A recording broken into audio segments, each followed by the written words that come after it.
Welcome to part 7 in the DMV Made Easy training video log. So we've gone over pretty much everything on this form other than how the pricing structure is broken down. I don't know that we'll do that in the video because that changes sometimes. Application for registration, chances are that won't change anytime soon. We talked briefly about the credit card voucher, which will take the DMV will take someone's card information on this form, sign, and use this in lieu of us having to bring their credit card into the DMV to register the car.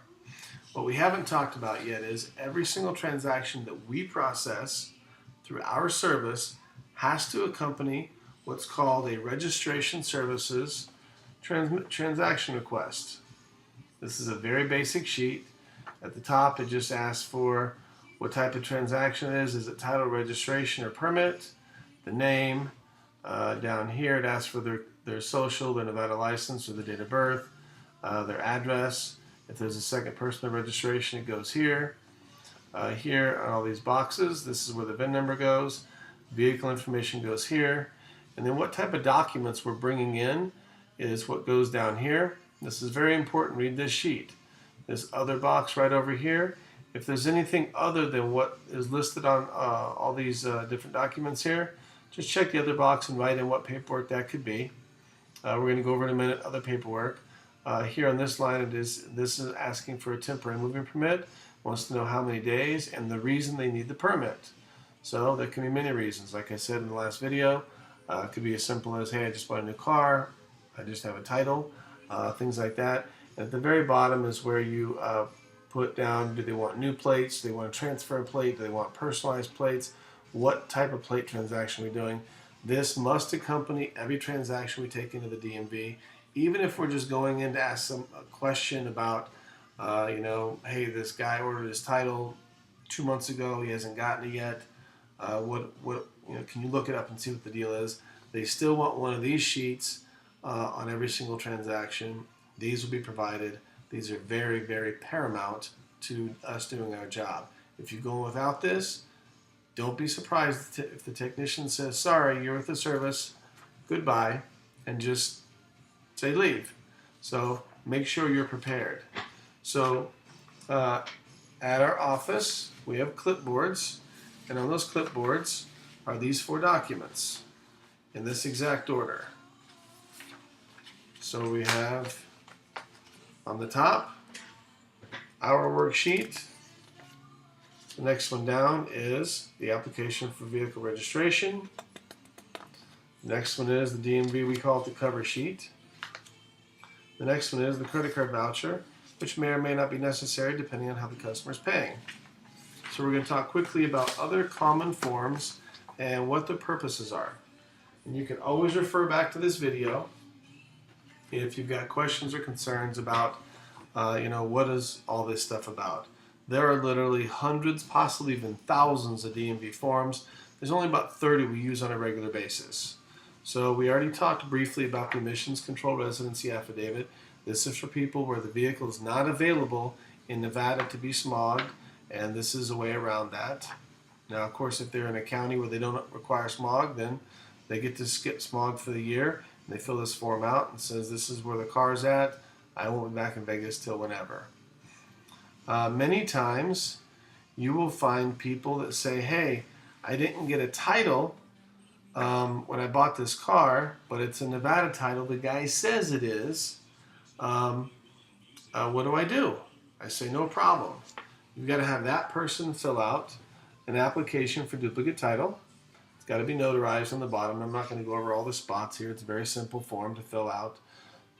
But the previous owner fills this out and gets it notarized. And then, both parties fill out a bill of sale. The top half is for the buyer. The bottom half is for the seller. If the vehicle is old enough, meaning if it's older than 10 years old and it has a current legitimate Nevada title, you don't need it. We can take these 2 forms in lieu of the title.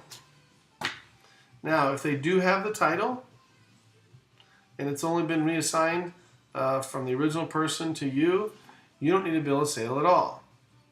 The DMV in some instances will accept a bill of sale that is not their actual bill of sale form, but I recommend everyone because all these are available on our website. They're very easy to find. It's just 123dmv.com. Click on forms, boom, all these forms are right there. They're as simple as pie. So that's the application for duplicate title. If someone just loses their title and it's Nevada, they fill this out, they can bring it to us, we can pick it up, they can mail it to us, we'll go submit it and get the title processed and get it mailed to them right away. In the instance that someone, here's a perfect example. So I had one of my buddy's vehicles for about 2 years, and I put a personalized plate on it, but it had to be in his name because it was his vehicle.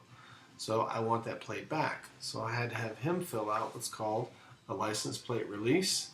Basically, he's saying he doesn't want that personalized plate anymore.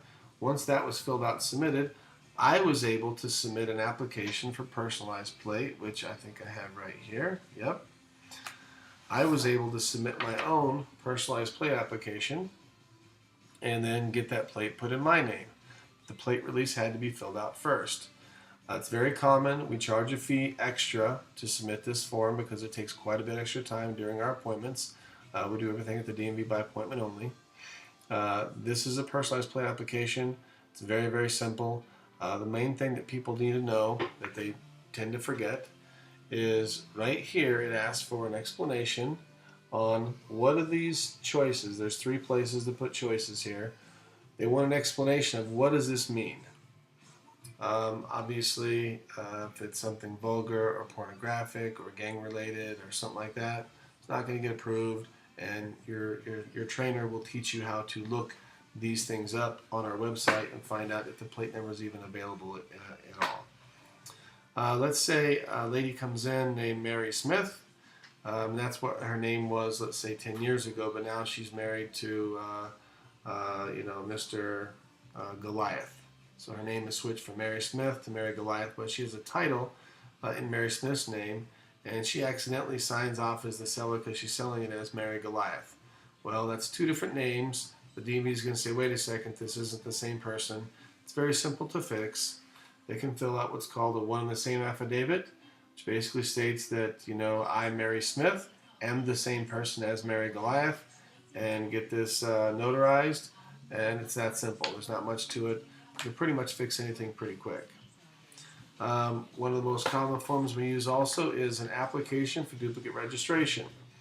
I hear every single day people say, well, I ordered my stuff at the smog shop and I never got it in the mail. I ordered my stuff online and I never got it in the mail. Or my wife went and got it and she lost it. Or whatever happened. Or somebody stole my sticker off my car. Or the registration blew out the window. There's all kinds of stories.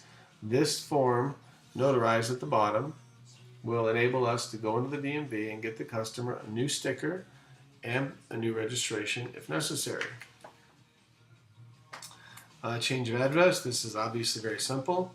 If someone needs to change their address, we can submit this for them. We charge a fee to do that. We can get it done very, very quickly to change their license address or their registration address or their voter registration address at the same time. On the back of that form is a place for credit card information so that you can pay the DMV because the DMV does charge a fee for that. Now here's one of the most common ones, unfortunately.